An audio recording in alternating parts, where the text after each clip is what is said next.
Hola, queridos amigos, ¿cómo están ustedes? Muy buenos días. Bueno, no podríamos fallarle. Estamos fuera de las instalaciones de IMEFI. Estamos en la convención anual de la Asociación Mexicana de Contadores Públicos y no obstante, bueno, seguimos con nuestro programa, nuestro programa Fiscal a Fondo. Hoy vamos a tratar un tema que es algunas de las partes que hay que considerar para ver y irnos preparando para el cierre anual de las personas físicas. Algunos puntos rápidos, finos, para poderles comunicar a ustedes.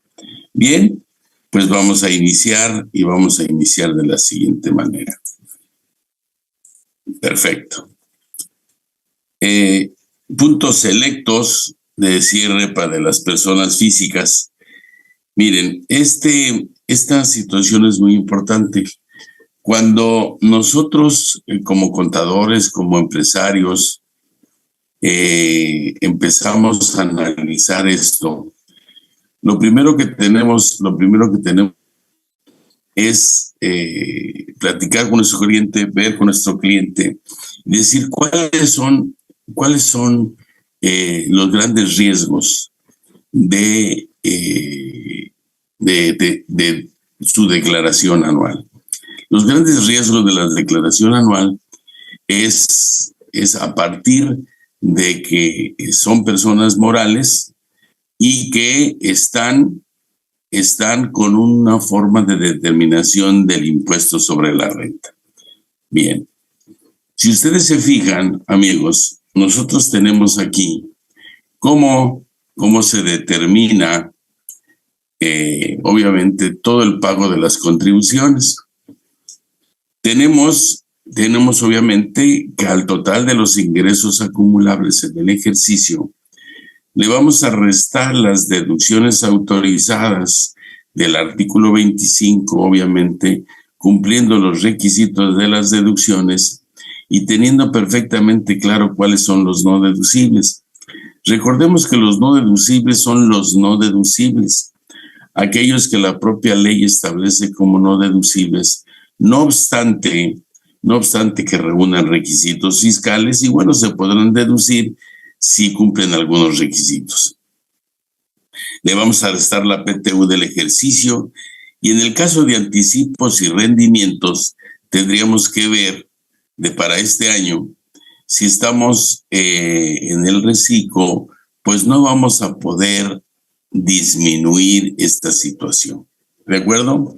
Que son los anticipos y rendimientos asimilados a salarios. Cuando nuestros ingresos son superiores a estas deducciones, tenemos utilidad fiscal, de lo contrario sería una pérdida fiscal. Esta pérdida fiscal nos va a dar como resultado, si me explico, de la utilidad, el resultado fiscal. A este resultado fiscal lo vamos a multiplicar por el 30% y nos va a dar el impuesto sobre la renta que se tiene que pagar. Este impuesto sobre la renta que se tiene que pagar, ¿verdad? A su vez, le vamos a restar el ISR pagado, las partidas no deducibles, salvo las fracciones 8 y 9, y también le vamos a disminuir la PTU del artículo 91. Nos va a dar ahí la utilidad fiscal neta. Este es el total de cómo se determinan las contribuciones del mundo de las personas morales. ¿Qué debemos de cuidar? ¿Qué debemos de cuidar con esta situación? Debemos de cuidar principalmente en que el accionista dice, bueno, no voy a declarar la totalidad de los ingresos o bien voy a tener deducciones autorizadas arriesgándome a que no cumplan los requisitos o fuera del marco legal. ¿De acuerdo? Ahora, ¿cómo podemos resolver estas dos inquietudes que siempre tiene el empresario? Estas dos inquietudes las podemos realizar de la siguiente forma. Miren ustedes. Si nosotros no tenemos las deducciones autorizadas, que hay que pelear porque se tengan las deducciones autorizadas, me va a dar como consecuencia una utilidad fiscal mayor y con eso, obviamente, nos va a considerar un 10% de PTU, ya que básicamente con determinadas modificaciones, bueno, tenemos cómo se determina la base de la PTU, que sería un 10%. Independientemente de eso, cuando nosotros tenemos ya el resultado fiscal y le aplicamos el ISR, obviamente es mayor y va a haber un 30%. Pues aquí ya nada más tenemos 40 centavos de cada peso por no buscar unas deducciones. Estas deducciones es importante que nosotros las tratemos ahorita de empezar a ver cuáles son las erogaciones que hemos tenido y que sean dentro de las operaciones con el objeto de evitarle al contribuyente, al accionista, a la persona moral, pagar 40 centavos de cada peso. Entonces, estas deducciones autorizadas que están marcándose, es importante que reúnan los requisitos. Asimismo, posteriormente, se le restan a este resultado fiscal el ISR pagado en el ejercicio, las partidas no deducibles de la fracción 8 y 9 y la PTU. Nos da la utilidad fiscal neta. Esta utilidad fiscal neta nos va a provocar un impuesto de 12.86. En total, si el contribuyente disminuye ingresos o no se cuida de que sus deducciones sean las más adecuadas y con requisitos fiscales, pues va a pagar un 52.86 centavos de cada peso. Eso lo va a llevar necesariamente, pues, a que dice yo, normalmente dices, ¿quiere usted factura? Le va a costar un 16%. Ese 16%, pues obviamente si lo comparamos con el riesgo que se tiene de 52.86, pues tendría que pensar el empresario qué es lo que le conviene. Dices, bueno, ¿y para qué quiero deducciones si a lo mejor no estoy declarando la totalidad? Bueno, es importante buscar ese equilibrio para que sí declaremos, obviamente, el más posible, el más cercano a la realidad, y entonces tener menos riesgos. Entonces, es importante que estas dos cosas se cuiden. ¿De acuerdo? Bien. Entonces, si nosotros no cumplimos, obviamente, con esos requisitos, bueno, pues es importante que nosotros, como ya lo explicamos, pues tratemos de resolverlo. ¿Ok? Entonces, claro, para cualquier situación que estamos buscando con él ahorita que podemos resolver con nuestros clientes, ¿sí? Tratar con el departamento de contabilidad o con el departamento de finanzas o con el propio accionista, ya que más del 95% de las empresas, personas morales, son pymes o mipymes. Entonces el que toma las decisiones es el propio accionista, es el propio encargado de la empresa. Ok, vamos a ver. Entonces, tenemos otro riesgo, porque si ese riesgo que nosotros tenemos, algún no deducible beneficia a socios y accionistas, entonces nos vamos a meter en otro problemita, porque puede ser un dividendo ficto que le va a ocasionar un 10% de retención de dividendo, y ese 10% de retención de dividendo que se le tiene que hacer y que lo tiene que pagar la persona moral, va a ser un ingreso que le van a acumular a sus demás ingresos, aunque se podrá considerar un impuesto definitivo y podría llegar al 35%.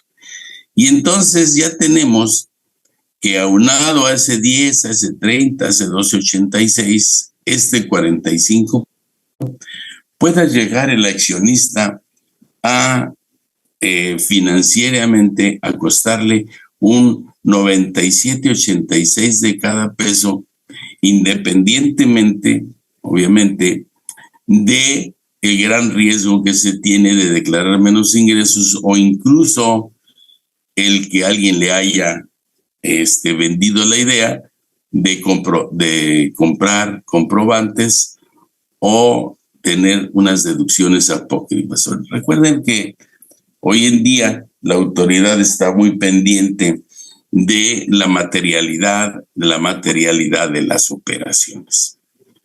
Bien, ¿qué podemos hacer cuando nosotros tenemos esta parte de las alternativas? Esta parte de las alternativas, nosotros tenemos que cuidar primero que nos avisen el socio o accionista y que sea preventiva. ¿Sabes qué? Voy a hacer esto, pretendo hacer esto. Perfecto, y así nos avisa. Nosotros tenemos que buscar, ver cuál es el marco legal adecuado que debe de tener este empresario, esta persona moral, para poder resolver su problema. Un comprobante, una licencia, un contrato, unos documentos para la materialidad de la operación. Pero hay algo muy importante también que tenemos que cuidar, que sería la lógica operativa. Muchísimas veces, gran parte de lo que no podemos resolver es que el empresario trata de tener deducciones que no guardan dentro de la lógica operativa, o sea, podrían ser en exceso con relación a la lógica operativa que necesita cada empresa. Entonces, tenemos que cuidarla perfectamente para evitar esa situación. Cuidando esos tres momentos, bueno, podríamos nosotros proteger y protegerse el empresario y ayudarle a esta situación. ¿Estamos en tiempo? Ahorita estamos en tiempo. Bien. ¿Qué pasa o qué podría yo hacer para poder resolver esta situación? Hacer que tenga deducciones, sí, dentro del marco legal y buscando obviamente la lógica operativa, y tener o acercarnos con la mayor realidad a los ingresos acumulables. Bueno, pues tenemos que el patrón, el accionista, podemos contratarlo como asalariado, podemos contratar que sea un proveedor nuestro en actividades empresariales y profesionales, en este caso, obviamente buscando y teniendo en cuenta que no podemos comprar ni vender más barato. ¿Qué podríamos tener aquí en actividad empresarial? ¿Podemos tener un RIF, un reciclo? Yo pienso que sí, siempre y cuando tengamos un adecuado contrato, cubriendo obviamente las obligaciones que tendríamos que cumplir para que la autoridad, en caso de que cheque precios, en caso de que cheque cualquier otra situación, bueno, las pueda resolver. También podríamos arrendar la maquinaria o arrendar las instalaciones, el terreno, la nave industrial. Que tenga dinero el accionista, y si necesita más inyección más, pues que le preste a la persona moral y que le cobre intereses. ¿Qué intereses? Porque muchas veces sí le presta, pero no le cobra intereses. Recuerden que eso no lo podemos hacer, ya que es una parte relacionada y le debe de cobrar intereses. Si le cobra intereses, pues lo deduce y entonces tiene mayor deducción. Esta situación que tenemos aquí es importante porque ¿cuánto es lo máximo que paga de impuestos la persona física? Pues lo máximo es un 35%. Si ese 35% lo comparamos con este 97.86, pues básicamente sí podríamos nosotros, o podría el accionista, pues tener en cuenta esta situación para poder con esto cuidarse un poco más y tener su empresa más al margen de la utilidad, de los ingresos y las deducciones adecuadas. Y tenemos obviamente que buscar todo esto. Perfecto. Ahora bien, el empresario también tiene ingresos de todos los capítulos, pero hay un ingreso que es muy importante también que se declara, los ingresos del extranjero. Estos ingresos del extranjero, tendríamos que checar algunas situaciones. Primero, recordemos que podemos tener nosotros operaciones que entran dentro del marco legal y que por decisiones X, ¿sí? Tengo una transacción, por ejemplo, de un local comercial, de un edificio, y no falta quien me diga, te doy tanto para rebajar, obviamente, los gastos notariales y otro tipo de situaciones, y la diferencia te la deposito en el extranjero, sin ningún problema. Viene de un ingreso lícito, sí, es un edificio, es mío, puedo demostrar cómo lo compré, dónde lo compré y todo adecuadamente. Y entonces, aquí el problema es que no estoy pagando el impuesto adecuado que debemos de pagar. No confundamos con los ingresos, sí, que salen fuera de ese marco legal y que tendríamos otras situaciones adicionales correspondientes a lo que conocemos la ley del lavado de dinero, la ley federal para la prevención y identificación de recursos de procedencia ilícita. Bueno, estos ingresos del extranjero, tenemos un artículo 5, ¿sí? Tendríamos que ver el sujeto del impuesto, que en el artículo 5 establece, al igual que el artículo 1, que las personas físicas y morales están obligadas al pago del impuesto sobre la renta en los siguientes casos. Los residentes en México, respecto de todos los ingresos, cualquiera que sea la ubicación de fuente de riqueza de donde proceda. Entonces tendríamos la obligación. Nos queda un poco de dinero, lo mandamos al extranjero, lo metemos en el banco y pensamos que la autoridad no sabe. Quiero decirles que eso pues, obviamente no existe. Perfectamente sabe la autoridad o puede saber la autoridad esos ingresos que mando al extranjero y que me van a provocar o un interés o una modificación en lo que es el valor de la moneda al extranjero comparada con la de territorio nacional, con nuestro peso. Entonces tendríamos que, obviamente, calcular esta situación. Sí es importante tener en cuenta que esta obligación de calcular este impuesto, pues nos va a llevar a calcularlo en forma diferente. Tenemos algunas situaciones ya en este año que tenemos que cuidar porque si nosotros como persona física somos reciclo, pues vamos a tener una serie de problemas que hay que cuidar. Bien. Acreditamiento del impuesto del extranjero. Este es dentro del primer párrafo y nos dice el artículo 5. Los residentes en México podrán acreditar contra el impuesto que conforme esta ley corresponda pagar el ISR pagado en el extranjero por los ingresos de procedencia de fuente ubicada en el extranjero. Siempre que se trate de ingresos por los que se esté obligado al pago del impuesto en los términos de esta ley. Entonces, recuerden que aquí en territorio nacional siempre vamos a tener obligación que cualquier modificación patrimonial vamos a tener que pagar el impuesto, ya sea en forma positiva de adquisición o en forma negativa cuando tratemos de una remisión o quita de una deuda. Nos modifica y tendríamos que pagar un impuesto. Bien, seguimos analizando el artículo 5 y nos dice que el acreditamiento a que se refiere el párrafo solo procederá siempre que el ingreso acumulado, percibido o devengado, ¿sí?, incluya el impuesto sobre la renta pagada en el extranjero.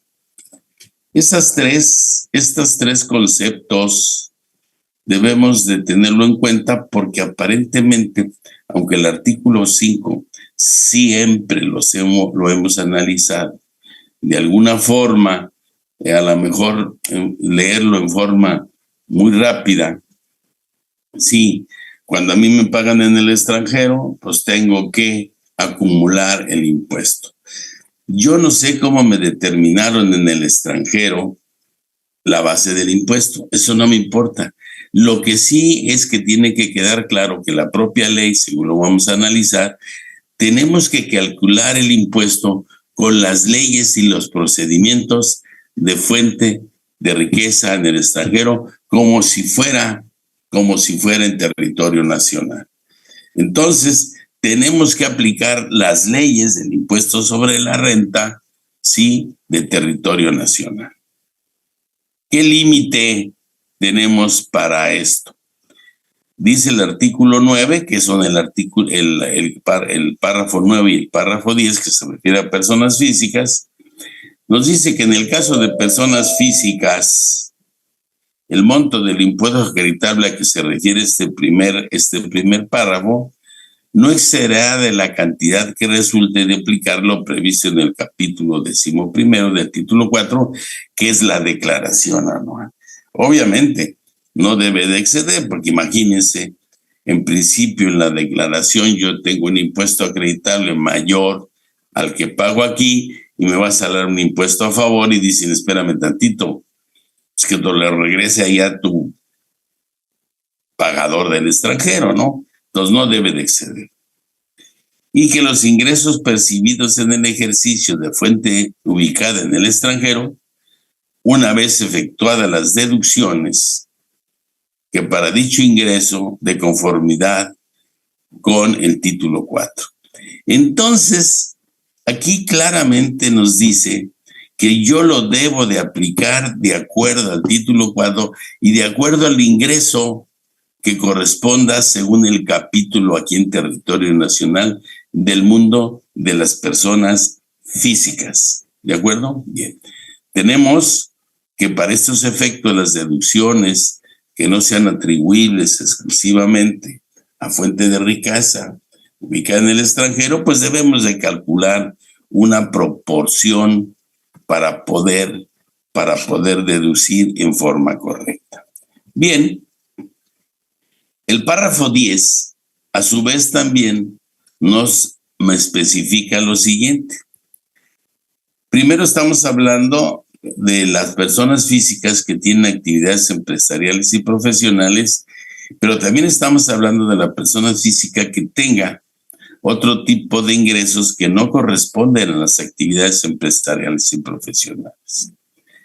En el caso de que las personas físicas detengan el impuesto correspondiente a sus ingresos por actividades empresariales del capítulo 2 del título 4, aquí es muy importante, sí, porque esto se refiere nada más, sí, no se refiere al reciclo, situación que la autoridad debe de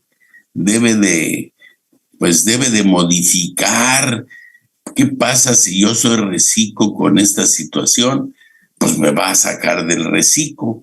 Entonces automáticamente voy a tener que estar fuera de este reciclo. El monto del impuesto acreditable a que se refiere obviamente este párrafo, que es el del artículo 5, no excederá de la cantidad de aplicar lo que establece el artículo 152, que sería la declaración anual. Ya que si excede, pues va a salir un impuesto a favor, entonces sí puedo acreditar. Bien, para los efectos, las deducciones que no sean atribuibles igual se manejarán dentro de una proporción. Para fines de este párrafo 10 y del párrafo 10, los límites de acreditamiento se realizará por cada país o territorio de que se trata. Bien, plazo del acreditamiento. El plazo del acreditamiento lo vamos a ver posteriormente a que nuestro equipo de producción les dé algunas indicaciones. Miren, IMEFI es una institución que se dedica a la capacitación de empresarios, de estudiantes, de contadores, de profesionales que desean conocer y saber lo relativo a toda la parte de legislación. Entonces, seguramente esto que van ustedes a ver va a ser de su interés.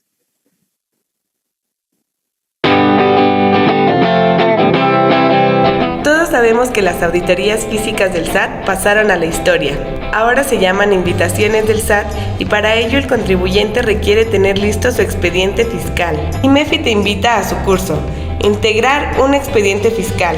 Algunos de los puntos que trataremos son: cómo realizar la reimpresión de acuses del RFC, consultas de declaraciones, consulta de adeudos fiscales, devoluciones y compensaciones, seguimiento de trámites y requerimientos, consulta de CFDIs emitidos y recibidos, entre otros temas. Aparta tu lugar y capacítate con nuestros mejores especialistas en el tema solo en IMEFI. Para mayor información, contáctanos a través de nuestro número telefónico 55 81 54 74 37 o al correo cursos@imefi.com.mx. ¿Ya cumpliste con los puntos ante el IMSS? Esa es tu oportunidad. IMEFI te invita a que te inscribas y participes en su curso Obligaciones Materia de Seguridad Social.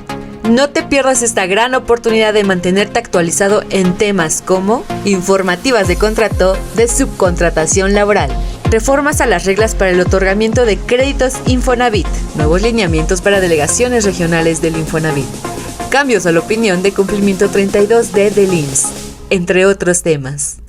Aparta tu lugar y capacítate con nuestros mejores especialistas en el tema solo en IMEFI. Para mayor información, contáctanos a través de nuestro número telefónico 55 81 54 74 37 o al correo cursos@imefi.com.mx.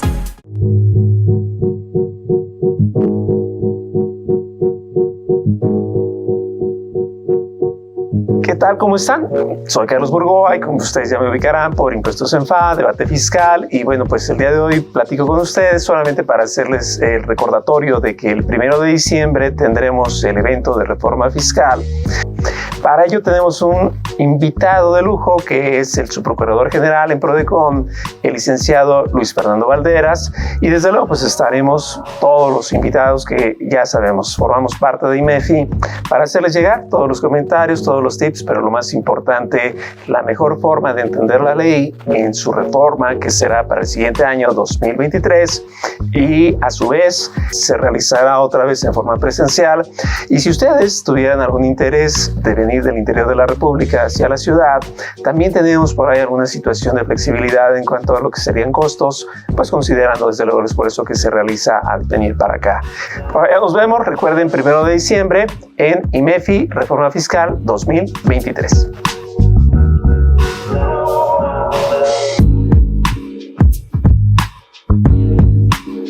Bien, regresamos del corte. Espero que lo que ustedes escucharon y vieron sea de su interés. Recuerden, estamos preparando una plática relacionada con las modificaciones en forma genérica que tenemos que cuidar para este año y el siguiente.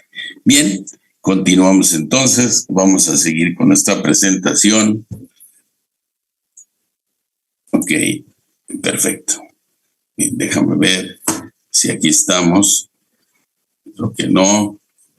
Creo que bajé algo que no debí de haber bajado. Otra lámina. Ok. Espero que esta sea. Bien. Pues no fue así. Permítanme tantito. Déjenme ver.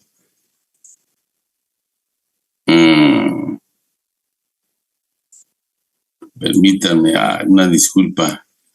Me distraje ahorita. Ok. Bien. Recordemos, por favor, que obviamente este ingreso del extranjero, nosotros tenemos la obligación de informar. ¿Ok? Bien. Tenemos también la obligación de informar sobre los préstamos, donativos y premios que durante el año hayamos obtenido cuando rebasen de 600,000 pesos. Es importante mencionar esto porque esto lo tenemos dentro de las obligaciones de informar del artículo 91 y del artículo 150 de la Ley del Impuesto sobre la Renta para el mundo de las personas físicas. El artículo 91 establece la obligación que yo tengo de informar. De aquí sale la discrepancia fiscal, por supuesto, que tenemos que estar mucho cuidado y cuidarla. Préstamos, acuérdense ustedes que tenemos dos tipos de préstamos. Pues tenemos préstamos que en principio no es objeto de la ley que nosotros tengamos que declararlo. Los donativos los podemos tener grabados o los podemos tener exentos según el artículo 93 y de los premios, que en su conjunto o en lo individual rebasen de 600,000 pesos. Qué importante es esto porque no me especifica primero sobre los préstamos y los donativos, si esos préstamos o donativos, sí, ¿cuándo tengo que declararlos? Todos los préstamos y todos los donativos, no importa que sean exentos, no importa que sean grabados. Y los préstamos, obviamente tengo que informarlos. ¿Por qué? Porque tengo la forma de por qué gasté más o por qué gasté menos o de dónde saqué el dinero. El préstamo siempre tengo que declararlo en la declaración anual. ¿Qué pasa si no lo declaro? Bueno, si no lo declaro, la autoridad va a decir que podemos tener una discrepancia fiscal. Y esa discrepancia fiscal tenemos que cuidarla. Y si ese préstamo no lo pago, pues tendría que pagar un impuesto sobre esa disminución, quita o remisión de deuda, que también tendríamos la obligación de declarar. Si separamos préstamos y donativos y lo vemos aparte los premios, vamos a encontrar que los ingresos determinados en este artículo, netos de los percibidos, omitidos de la actividad preponderante del contribuyente o del capítulo 9. Si yo omito sobre los préstamos y los donativos, entonces la autoridad me va a decir, los ingresos de esos te los voy a considerar como si fueran de tu actividad preponderante o como si fueran del capítulo 9 de los demás ingresos. Además, lo van a inscribir en el registro federal de contribuyentes en el capítulo 2, sección primera de actividades empresariales, que aparte no es tan grave, no es el caso ahorita explicarlo, pero obviamente si ustedes tienen después una pregunta, pues con mucho gusto la hacemos. ¿De acuerdo? Bien. Las personas físicas que obtengan ingreso un año de calendario, a excepción de los exentos y aquellos por los que se hayan pagado definitivo, están obligados a pagar el impuesto anual. Bien. Este que estamos viendo aquí es ya lo que nosotros conocemos como el artículo 151. El artículo 150 el artículo 150 es el que establece cómo se determina la declaración anual, que nos establece que en su primer párrafo habla que nada más debemos de calcular el impuesto sobre la base gravable, sin considerar a los exentos, todos los del artículo 93, y de aquellos por los que se haya pagado un impuesto definitivo, dice que están obligados, obviamente, a pagar el impuesto. ¿Ok? Bien, analizaremos estos conceptos. El 93 no tiene caso, la mayoría lo conoce, pero aquí tenemos algo que son los ingresos por los que se pagó el impuesto definitivo. Y eso hay que buscarlos en toda la ley. Lo haremos en forma rápida, vamos a ver que son 10 o 11, que también tenemos la obligación de informarnos. Si tenemos ingresos como coordinados, y el artículo 74, párrafo 4, establece que el impuesto lo puede pagar el coordinado, yo siendo dentro de los coordinados, y se va a considerar pago definitivo. También, si yo tengo ingresos del título 3, que establece el artículo 79, segundo y tercer párrafo, que habla de los famosos pecados mortales. Yo le llamo pecados mortales, pero es cuando la persona moral del título 3 nos presta dinero, no declara todo, mete comprobantes apócrifos, le presta socios a integrantes o a sus familiares, tendría que pagar el título 3, el impuesto sobre la renta. Ahora, si no lo paga, mucho cuidado, porque entonces tendría que pagarlo según el capítulo 9, tendría que pagarlo la persona física o su integrante. También tenemos otro que se considera pago definitivo en el título 3, el artículo 81, primer párrafo, que habla de los ingresos del capítulo 4, enajenación de bienes, del capítulo 6, intereses y premios, que sería la enajenación de bienes, préstamos e intereses. Dice que esto del título 3 se va a hacer lo que se pague o lo que se retenga como si fuera la persona física, se va a considerar un pago definitivo. Tenemos que cuando se es residente se cambia la residencia al extranjero.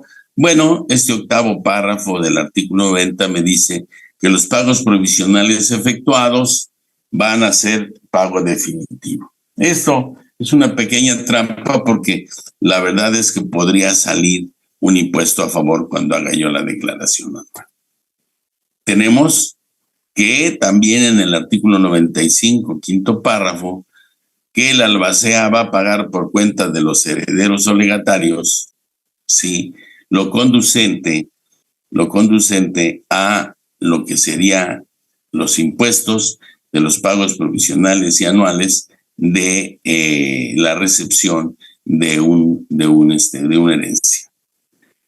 En el extinto, bueno, no extinto porque se sigue aplicando el régimen de incorporación fiscal, el artículo 112, fracción sexta, que sigue vivo para tales efectos, también nos especifica que los pagos previsionales son pagos definitivos. El artículo 35, último párrafo, me dice que cuando se reciban únicamente intereses, se podría considerar un impuesto definitivo. En el caso de premios también, si yo los premios los informo, la retención que me hayan hecho, pues obviamente sería un pago definitivo. Como noveno caso tendremos el dividendo ficto, que habla del artículo 140, fracción primera y segunda, que nos establece sobre los préstamos que se le dan a los socios o sobre los intereses que se cobran por las acciones preferentes, y eso la ley de las sociedades mercantiles establece que ese es un interés, para efectos fiscales es un dividendo. Tenemos como décimo caso es el otorgamiento de uso o goce temporal de bienes, siendo que es el otorgamiento de un derecho. Ese otorgamiento de un derecho tenemos en la fracción 142, fracción 13ª, y el artículo 145, 9º y 10º párrafo. Este es cuando yo tengo un derecho, siendo copropietario, siendo estando en un fideicomiso de un hotel que se dedique a tiempos compartidos. Yo tengo un tiempo compartido, no lo voy a utilizar, que lo utilice otra persona, y lo que le cobren esa persona que me mande el dinero. Esto establece que tengo que pagar el impuesto. Y el otro es el de los seguros, que son el artículo 142, fracción 16ª. También esos seguros algunos seguros se van a considerar como pago definitivo. Muy bien. Tenemos a su vez, aparte de la obligación de informar de lo que sería el artículo 91, tenemos también el artículo 150, que nos especifica que tenemos nosotros la obligación de, en el segundo párrafo, optar por presentar la declaración únicamente cuando nuestros ingresos y la suma del capítulo 1 y capítulo 6 no excedan de 400,000 pesos. Y siempre que los intereses, por concepto, porque esto no excedan de 100,000 pesos y que dichos ingresos se hayan aplicado la retención que establece el artículo 135. Esto también hay que tenerlo mucho en cuenta, porque esta opción de la no presentación, que habla de salarios e intereses, pues habla de esa suma de los dos. Y la primera pregunta que hay que hacerse es si son únicamente los ingresos acumulables de salarios e intereses. ¿Sí me explico? Si eso que está en el segundo párrafo es esto, como ¿cuál voy a tomar en cuenta? ¿Esta situación, o tengo que ver si es únicamente cada uno? Y yo considero que es cada uno. ¿Por qué? Porque el artículo 98, que son las obligaciones del trabajador, obtengan ingresos de los señalados en este capítulo, además de efectuar los pagos, tendrán las siguientes obligaciones. Fracción 3ª, presentar declaración anual cuando además obtengan ingresos acumulables distintos a los señalados de este capítulo. Entonces, si yo tengo intereses y tengo salarios, necesariamente, aunque no rebasen de 400,000 pesos los salarios, pues tendría yo que hacer declaración anual. Esto nos lo especifica el artículo 98 de las obligaciones del trabajador. Tenemos también el 135, que reitera que cuando únicamente se obtengan intereses que no rebasen de 100,000 pesos y ni se haya hecho la retención, también tenemos en este caso, tenemos también que declararlo. ¿De acuerdo? Y el artículo 150, en el último párrafo, me establece que para los efectos del que toma salarios, no se tiene que tomar en cuenta lo que es el artículo 150, sino se tiene que tomar en cuenta lo que es y lo que marca el artículo 98. Entonces, como ven ustedes, la obligación que tenemos de hacer declaración anual y de informar, pues obviamente es muy, muy importante que tengamos nosotros mucho cuidado con nuestros clientes, yo como empresario, de cuidarlo y cuidarnos para no caigamos en una discrepancia fiscal que nos pueda llevar al pago de las contribuciones. Por eso hay que tener muchísimo cuidado. Además, recordemos también que tenemos otro tipo de ingresos que vamos a tener que resolver. Si nosotros hablamos ahora del famoso reciclo, acuérdense que hay ingresos en la regla miscelánea 13.5 que habla de algunos ingresos que nosotros tenemos que declarar independientemente de los 3.5 millones, que también van a contar para podernos salir dentro de esos 3.5 millones. Porque habla que están exentos o que no se va a tomar en cuenta la venta de casa habitación, pero ¿qué tal si vendo un terreno? ¿Qué tal si vendo un local? Pues automáticamente, probablemente, y con los demás ingresos que pueden ser de salarios, que pueden ser de arrendamiento y que pueden ser de intereses. Tengo que hacer declaración anual. Porque el mundo del reciclo, ese reciclo es para actividades empresariales y profesionales, salarios, arrendamiento e intereses. Yo tengo que hacer declaración anual sobre salarios, sobre arrendamiento y sobre intereses. Y el IVA también tengo que declararlo. Entonces, una cosa es el pago del famoso actividad o reciclo y otra cosa es las obligaciones que tengo que tener de presentar declaración anual y que con eso me puede llevar obviamente a sacar o a tener la necesidad de cuidar nuestras deducciones personales, como ya lo platicamos. Tenemos, permítanme tantito, rápidamente, vamos a ver. Ok, déjenme checar. Déjenme checar algo que les quiero platicar. Bien, las deducciones personales, me voy a referir a las deducciones personales que se refieren a la fracción quinta, que son las aportaciones complementarias para la subcuenta de aportaciones de retiro. Tenemos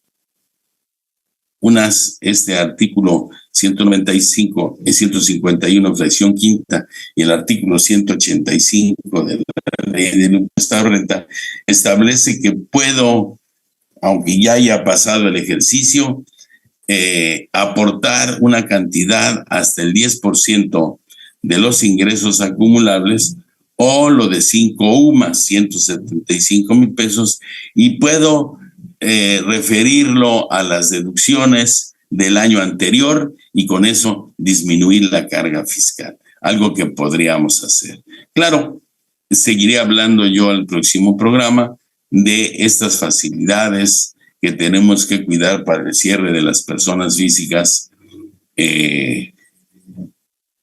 para que ustedes lo conozcan. Bien, recuerden ustedes, por favor, que aunque ya terminó nuestro tiempo, no se desconecten, tenemos debate fiscal, vamos a tratar parte de estos temas que estamos hablando, si me explico, también en lo que sería debate fiscal. Su servidor y amigo José de Jesús Millarufe, socio director de Milla y Arufe Asociados, y permítame tener, qué barbaridad, permítanme tener mi correo es millaarufe@yahoo.com.mx y en redes sociales Arisbe Corporativo Jurídico Fiscal. Estoy a sus órdenes, no se les olvide, nos vemos dentro de 8 días en su programa Fiscal a Fondo.